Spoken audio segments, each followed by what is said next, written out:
Okay, we are finally ready to talk about OOP, or as I would like to say, WOOP. What is WOOP? OOP is object-oriented programming, and basically what object-oriented programming is another way of writing code, to put it simply. What we've been doing so far, especially if we check the to-do list, is kind of a functional style. We've been writing just functions, functions, and functions everywhere. So OOP focuses heavily on creating objects with the methods on it, and then inheriting different methods from other objects and generating objects with functionality.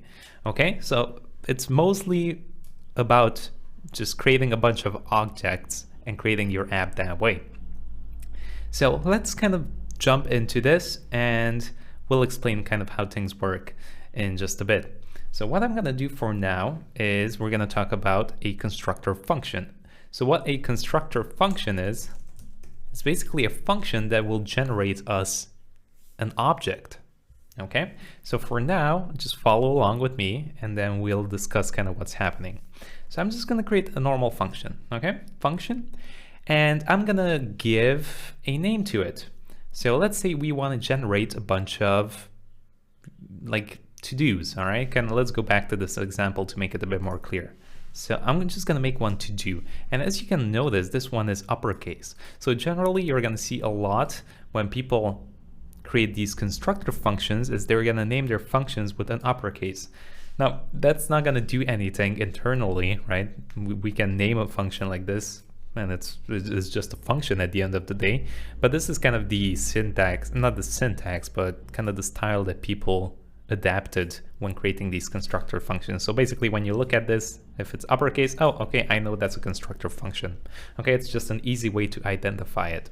All right, just a normal function we're creating here. But here is the weird part. We're gonna say this dot name is equal to name. All right, that's weird, right? And then we're gonna say something like, let's do another one. This dot completed is equal to completed. Okay, so that's it. And now what I'm gonna do is pass in these parameters that I just created. So name and completed. Okay. Okay, so what's happening here? Well, we know that this, in case of one of these functions, so if we call it to do, well, this is going to be the window, right? But the cool thing about this to do function here that we just made is that, take a look, we can just create a new to do out of it. So I'm going to say const to do, and I'm going to introduce you a new keyword here called new. And I'm just going to add that function and invoke it here, new to do. I'm going to pass in a name like get eggs, buy eggs, comma, and I'm going to pass in false as it's not completed. Okay, now take a look. Let's see what this console log to do is now. Okay, wow, look, we just created a new object. That's strange. So we have a completely new object with a completed of false and a name of buy eggs. Wow, okay, so what's going on here? All right, so let's go to this example here. So we create a variable, and before we invoke this to-do function, we add this new keyword here. So what this new keyword is gonna do is it's gonna create an empty object for us, all right? That's all this new keyword is gonna do. Actually, it's gonna do two more things, but it's gonna create a new empty object that's gonna be named to do. So if we go in here and we console log this, you're gonna see that not only it creates a new empty object, but it also sets the keyword this to that new object that is built, all right? So if we just console log this in here, you're gonna see that we get that empty object, all right? So that's what this keyword is gonna refer to in this case. So now what we're gonna do, the ambulance is going crazy outside, I apologize. So now what we're gonna do in here is we're just setting a property. Since we have a new object, we're setting a property, this dot name, all right? So that specific new object that we're creating, we're adding a name property to it, and we're setting it equal to whatever parameter we're passing it in here. right? So name, all right? When we're passing in the argument here by eggs. So name is gonna be equal to by eggs on that object, as you can see right there. And same thing goes for this one. This dot completed is gonna be completed. So again, we're setting a new parameter, a new property inside the newly created object of completed.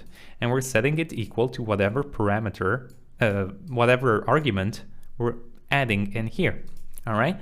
So now the cool thing is with this constructor function is that we can generate a bunch of different objects with different kind of values in these properties. So I can make a new to-do 2, set this equal to new to-do, and I can do another one. So let's say do my homework. All right.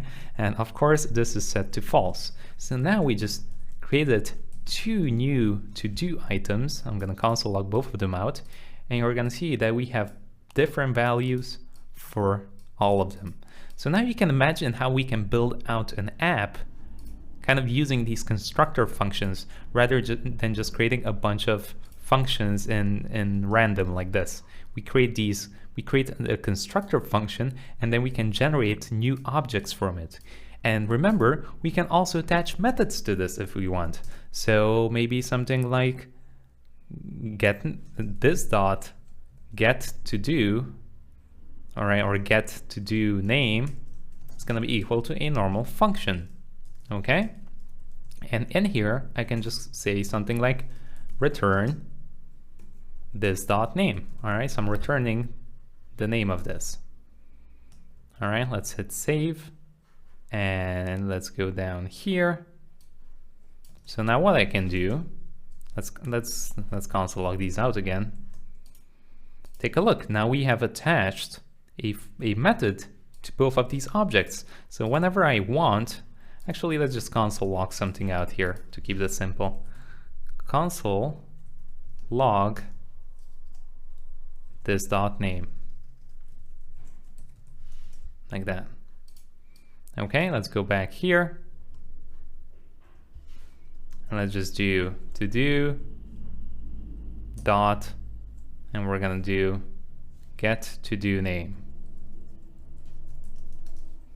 Okay, let's run this, and there we go. We get by eggs. And now I can do the same thing to this one, to do 2 dot get to do name.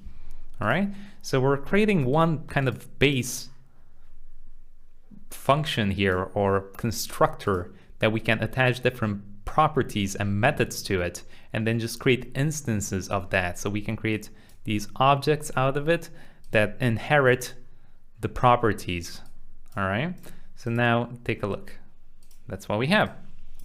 All right, so those are constructor functions in a nutshell. Now don't worry, we're going to get more in depth into this. Because before we get more in depth into this, I want to talk a bit about prototypes, which we're going to do in the next part.